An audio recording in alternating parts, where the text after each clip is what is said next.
안녕하십니까. 서강대학교 컴퓨터학과 서정현 교수입니다. 이전 발표와 연계해서 이번에는 비전공자들을 위한 대학의 인공지능 소프트웨어 교양 교육의 현황과 방향에 대해서 같이 이야기를 나눠보도록 하겠습니다. 앞에서 잠깐 말씀드렸듯이 모든 것이 디지털화되는 디지털 세상에서는 컴퓨터 기술, 즉 소프트웨어 능력으로 경쟁의 법칙을 바꾸고 기존 시장 질서를 파괴하면서 시장을 석권하는 그런 소프트웨어 혁명이 일어나고 있다라는 이야기를 했습니다. 그것을 이제 4차 산업혁명, 인공지능 혁명이라고 부르게 되었다고 설명을 드렸죠. 이런 소프트웨어 혁명은 실제 산업의 변화를 보면 한눈에 볼 수 있습니다. 여기 보시듯이 2006년에 세계 10대 기업의 대부분은 정유회사, 대형 제조회사, 은행과 같은 기업들이었고요. 마이크로소프트가 유일하게 소프트웨어 회사로 올라와 있었어요. 2009년에 애플이 10대 기업에 올라오면서 소프트웨어 기업이 2개로 늘었는데 2013년에 구글이 합세하면서 상위권으로 올라옵니다. 그러던 것이 2017년에는 아마존, 페이스북, 텐센트, 알리바바가 성장하면서 이제 7개 회사로 늘어나고요. 2020년에는 세계 10대 기업 중 1위부터 9위까지 9개 회사가 소프트웨어 관련 회사들이 올라오게 됩니다. 이렇게 이미 세계의 산업계는 소프트웨어를 중심으로 하는 디지털 산업으로 넘어가고 있습니다. 이제 모든 종류의 기업들이 이제는 다 소프트웨어와 인공지능의 경쟁력을 앞세워서 성장할 수밖에 없는 그런 세상이 된 것입니다. 역사적으로 보시면요, 산업혁명은 교육개혁을 이끌어왔습니다. 농경사회에서 산업사회로 넘어가게 된 1차 산업혁명은 증기기관의 발병으로 모든 것이 기계화되기 시작했어요. 당시에는 모든 분야에서 기계화를 할 수 있는 그런 인재 양성이 중요하게 되었고, 그것을 위해서 수학, 과학과 같은 교과들의 보통 교육이 시작이 됐습니다. 그래서 기차와 자동차와 같은 기계 운송 장비가 만들어지고요. 자동 방직기, 대규모 인쇄기, 농업하는 농사기계까지 다양한 분야에서 기계화가 진행이 되었죠. 이 시기에는 수학, 과학과 같은 교육을 잘 시켜서 그런 인재를 많이 배출한 국가가 선진국이 된 것입니다.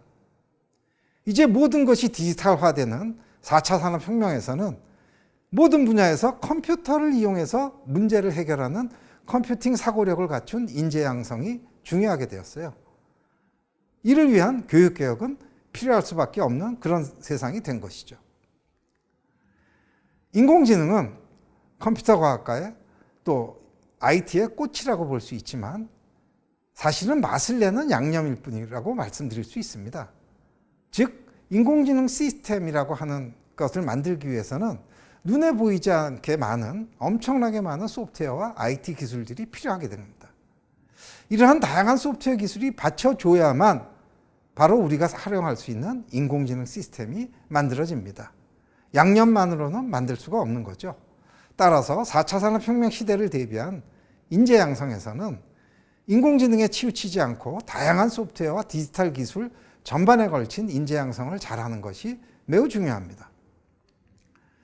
특히 인공지능의 개발 방법으로 그동안 오랫동안 인간의 지식을 직접 컴퓨터에 이식하던 방식에서 데이터로부터 스스로 학습하는 기계 학습 기법이 발전하게 되면서 DNN을 이용한 기계 학습이 커다란 성과를 내게 됐다고 말씀을 드렸죠. 데이터로부터 컴퓨터가 스스로 규칙을 찾아내는 그런 딥러닝 알고리즘의 개발로 이제 컴퓨터는 어떤 특정한 분야에서는 인간 전문가를 능가하는 지식을 스스로 찾을 수 있다는 것을 실증하였습니다.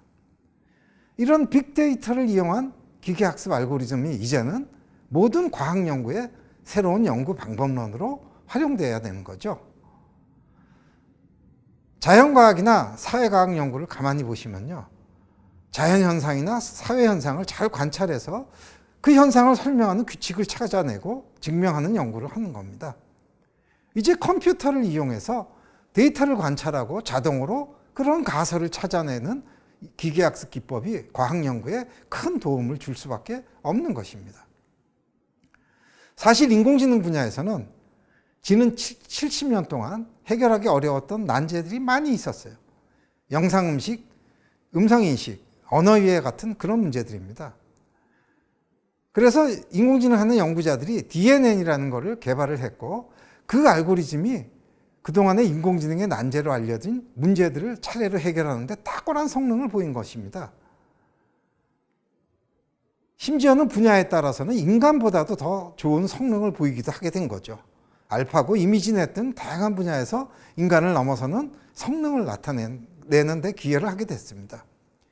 이제 컴퓨터공학과 내에서 보면은 인공지능이 아닌 다른 분야, 네트워크 데이터베이스 시스템 이런 분야에서도 이제 DNN을 사용해서 그동안 해결하기 어려웠던 난제들을 풀어나가는 데 사용하고 있습니다. 이제는 컴퓨터공학을 넘어서서 공학의 다른 분야에서도 기계학습 기법을 활용하기 시작하고 있습니다. 자연과학에서도 같은 일이 벌어지고 있습니다. 이미 생명과학, 천문기상학, 입자물리학, 뇌과학 등 다양한 분야에서 기계학습을 이용해서 난제를 해결하는 그런 도전이 시작되고 있습니다. 이러한 다양한 분야에서 기계학습 기법을 적용하는 시도는 거꾸로 인공지능 연구에 새로운 아이디어를 제시하고 있어서 이젠 진정한 융합 연구가 가능하게 된 것 같습니다. 알파고를 만든 딥마인드에서 새로 개발한 알파폴드라는 시스템은 세계적인 단백질 구조 예측 경진대회에서 2년 연속 우승했다고 합니다. 이제 인공지능이 생명과학에서도 중요한 기여를 하고 주장을 해서 우리가 관련 기사를 한번 찾아봤습니다. 그랬더니 우리나라의 서울대 화학과의 한 교수님도 같은 대회에 참가해서 아주 좋은 성적을 냈다고 합니다. 이 대회에서는 보니까 올림픽처럼 다양한 종목이 있는데요. 알파폴드는 그 중에 한 종목에서 계속 우승을 하고 있었다는 겁니다. 이 대회에서 수상하신 화학과 교수님께서 말씀하시기를 인공지능이 기초과학 연구에서도 핵심 도구로 사용될 수 있다는 것을 증명했다라고 하셨습니다. 사회과학 분야도 마찬가지입니다. MIT의 SSRC라는 사회과학 연구소에서는 여기 보시는 바와 같은 매우 복잡한 첨단 사회 문제에 관한 그런 연구를 한다고 합니다. 이런 사회 문제들은 대부분이 다차원적이고 다면적인 접근이 필요한 문제여서 전통적으로 퀄리터티브한 방법으로 연구를 접근했었습니다. 이제 이런 복잡한 문제들도 데이터와 컴퓨팅에 기반한 퀀티티티브한 방법으로 연구를 하겠다고 합니다. 바로 인공지능 플러스 사회과학 융합 연구가 진행되고 있는 것입니다. 이렇듯 디지털 세상에서는 소프트웨어와 인공지능은 인문, 사회, 자연, 공학 등 모든 계열에서 필요로 하는 기초 역량이 될 수밖에 없는 것입니다. 이러한 융합교육과 연구에 가장 앞장서서 잘 나가고 있는 대학은 바로 미국의 MIT입니다. 2년 전에 MIT는 칼리지 오브 컴퓨팅을 설립해서 인공지능 플러스 X 연구와 교육을 세계적으로 선도하겠다는 계획을 발표합니다. MIT에는 공대에 컴퓨터학과가 있습니다. 그것과는 별도로 칼리지 오브 컴퓨팅을 설립을 해서 다른 5개의 칼리지들과 협력하는 융합의 핵심으로 발전시키겠다는 겁니다. 여기 보시면 유튜브에 나와 있는 관련 동영상을 한번 찾아보시면 참고가 될 것입니다. 우리나라에서도 얼마 전 여러 대학교 총장들이 모이셔서요. 대학의 모든 과정과 전공에서 전공에 관계없이 인공지능을 배워야 한다고 그렇게 의견을 모았습니다. 모든 전공에서 AI 플러스 X 융합교육을 실시해야 한다고 하신 것이죠. 그러면서 정부에 과감한 투자를 요청을 하셨습니다. 사실 2015년부터 시행하고 있는 소프트웨어 중심대학 지원 사업이 바로 중요한 정부의 지원입니다. 이 사업에서는 기본적으로 전공에 관계없이 모든 학생들에게 컴퓨팅 사고력을 가르칠 것을 요구하고 있습니다. 원래 20개 대학을 선정하는 것을 목표로 시작했는데요. 2배인 40개 대학까지 선정하는 걸로 확대해서 실시했고요. 올해부터 시작된 제2차 소프트웨어 중심대학 사업에서는 68개 대학을 선정하겠다고 합니다. 잘 아시겠지만 소프트웨어 중심대학 2차 사업의 핵심 키워드는 인공지능 융합교육입니다. 그러면 대학의 인공지능 융합교육은 지금 어떻게 진행되고 있을까요? 인공지능을 활용하는 융합교육을 실시하려면 학생들이 인공지능의 구구단에 해당하는 컴퓨팅 사고력을 잘 갖추어야 합니다. 물론 수학과 통계학 등 다양한 기초 역량도 필요한데 문제는 대학에 입학한 학생들의 대부분이 기본적인 컴퓨팅 사고력을 한 번도 배워본 적이 없는 상태라는 겁니다. 즉, 디지털 문맹인 상태로 대학에 입학하고 있다는 것이죠. 이제 우리는 초중등고등학교 교육과 대학 교육에 일관성 있는 소프트웨어 인공지능 교육 체제를 빨리 확립해야만 합니다. 그러면 컴퓨팅 사고력이 무엇이냐? 인터넷에서 찾아보시면요. 컴퓨팅 사고력은 컴퓨터 과학자들처럼 복잡한 문제를 단순한 문제로 분해하고 추상화해서 컴퓨터를 이용하여 효율적으로 해결할 수 있도록 논리적으로 생각하는 능력이라고 되어 있습니다. 좀 복잡한데요. 이것을 조금 단순하게 나누어서 얘기를 해보면 우선 컴퓨터 데이터의 개념을 알아야 합니다. 그리고 현실 문제와 현실 데이터를 컴퓨터 데이터 형태로 추상화하는 능력이 필요합니다. 그리고 그렇게 추상화된 문제를 해결하기 위해서 필요한 것이 바로 다양한 문제 해결을 위한 알고리즘들인데 이런 알고리즘을 이해하고 구구단처럼 익숙해지는 것이 중요합니다. 마지막으로 알고리즘을 프로그래밍 언어로 구현하는 능력까지 포함해서 컴퓨팅 사고력이라고 보시면 됩니다. 이 컴퓨팅 사고력은요, 글을 읽고 쓰는 능력과 비슷해서 아주 기초적인 능력부터 고차원적인 능력까지 있다고 보시면 됩니다. 예를 들어서 글을 읽고 쓰는 법을 배웠다고 해서 아주 훌륭한 글을 그대로 쓸 수 있는 것이 아니지 않습니까? 바로 그것과 매우 유사하다고 보시면 됩니다. 그리고 어릴 때부터 배울수록 유리합니다. 예를 들어 빌 게이트, 저커버그는 어릴 때부터 컴퓨팅 사고력을 배워서 대학에 입학할 때 이미 상당한 수준의 개발 능력을 갖추고 있었습니다. 그래서 빌 게이트는 대학교 1학년 때 마이크로소프트를 창업하고 대학을 중퇴합니다. 저커버그는 대학에 입학해서 친구들하고 놀려고 만든 것이 페이스북입니다. 이 두 회사는 지금 세계 10대 회사로 성장했고 엄청난 부와 일자리를 창출하게 됐습니다. 이미 영국에서는 2012년에 영국의 왕립 할리먼에서 발표한 셧다운 or 리스타트라는 보고서를 통해서 컴퓨팅 교육을 초중등 교육에서 확대 실시해야 한다고 주장했고요. 당시 수상이 전격적으로 받아들여서 2014년 9월부터 교육개혁을 실시합니다. 그래서 초등학교 1학년부터 고등학교 3학년까지 컴퓨팅이라는 과목을 영어, 수학과 같이 독립교과 과목으로 만들고 이것을 매주 1시간 이상 교육하기로 결정을 합니다. 당시 BBC에서 기사를 올린 기사 제목을 보면 마치 산업혁명의 선두주자였던 영국이 미국, 독일 등에 뒤처진 것을 만회하기 위한 비장한 특별조치로 교육개혁을 한 것으로 그렇게 보입니다. 이웃국가 일본도 늦었지만 2019년에 급하게 교육개혁을 발표합니다. 초등학교부터 컴퓨터 프로그래밍을 가리키고 고등학교에서도 필수화해서 대학 입시에도 반영하겠다고 합니다. 목표는 대학에서 문이과 불문하고 50만 명 이상의 인공지능 교육을 실시하겠다는 것과 인공지능 플러스 X 융합교육을 확대 실시할 수 있도록 하겠다는 목표입니다. 그러더니 올해 2021년 3월 일본 정부는 2025년부터 컴퓨팅 사고력, 즉 소프트웨어를 대학 수능 시험에 출제하겠다고 하면서 예시 문제까지 발표를 했습니다. 이런 것들이 다 대학의 인공지능 플러스 X 융합교육을 확대하기 위한 초석이라고 봅니다. 우리나라의 상황은 어떨까요? 2015년에 발표한 교과과정 개편에서 초등학교에서 총 17시간, 중학교 3년 동안 총 34시간을 필수 교육한다고 발표를 했습니다. 중학교에서 34시간이라는 말은 1년, 즉 2학기 동안 일주일에 1시간씩 강의한다는 것입니다. 문제는 1년 가르치고 더 이상 추가 학기가 없으니까 대부분의 학생들이 컴퓨팅 사고력에 익숙해지기는커녕 제대로 기억조차 하지 못하는 수준이 된다는 것입니다. 고등학교에서는 선택 과목으로 개설하도록 되어 있는데 수능에 반영도 되지 않은 선택 과목이라 개설하지 않는 대학이 고등학교가 많이 있습니다.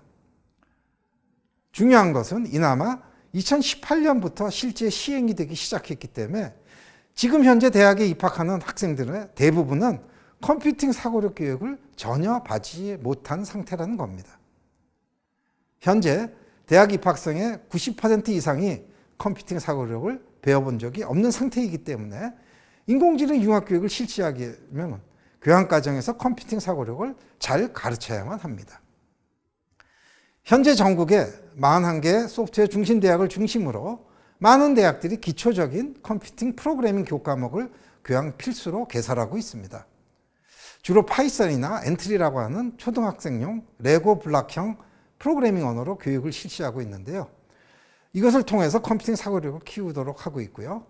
조금 더 공격적으로 교육을 시행하는 대학을 고급 수준의 문제 해결 프로그래밍 교과목을 교양 과목에서 추가 개설을 합니다. 그래서 학생들이 컴퓨팅 사고력을 좀 더 익숙하게 활용할 수 있도록 교육을 합니다. 실제 현장에서 교육을 해보면 많은 학생들이 어려움을 토로합니다. 컴퓨터 프로그래밍이 너무 어렵다고 합니다.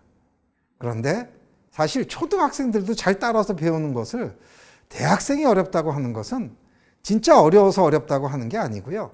익숙하지 않은 것을 어렵다고 표현한다고 보시면 됩니다. 1학년 학생들이 대부분 수강하고 있는 과목들을 보면 국어, 영어, 수학, 물리, 화학 이런 과목을 듣습니다. 그런데 이런 과목들은 초등학교 때부터 계속 오랫동안 배워온 과목들이라서 대충 공부해도 어느 정도 따라갑니다.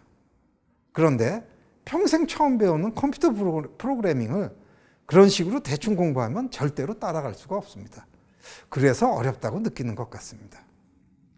대학 신입생의 특성상 집중력이 많이 떨어지기 때문에 새로운 것을 배우는 게 굉장히 어렵습니다. 그래도 요즘엔 소프트웨어를 잘 알면 취업에 매우 유리하다고 생각하는 학생들이 늘어나고 있습니다. 그래서 매우 열심히 배우는 학생들이 많이 늘어나는 추세입니다. 만약 앞으로 초중고등학교 학교에서 인공지능 소프트웨어를 교육을 충실히 시행하게 된다면 그렇게 되면 그때는 대부분의 신입생들이 컴퓨팅 사고력을 충분히 갖추고 입학하게 될 겁니다. 그렇다면 대학의 교양교육에서도 그때는 기초가 부족한 학생들만 선택하는 선택 과목으로 개설하면 될 것으로 보입니다. 그리고 수학에서 보듯이 이공계 학생들을 위한 미적분학, 또 사회계열 학생들을 위한 대학수학과 같이 각 단과대학별 특성에 맞춘 고급 응용 프로그래밍 교과목을 개설해서 운영하는 수준으로 소프트웨어 교육이 진화하게 될 것입니다.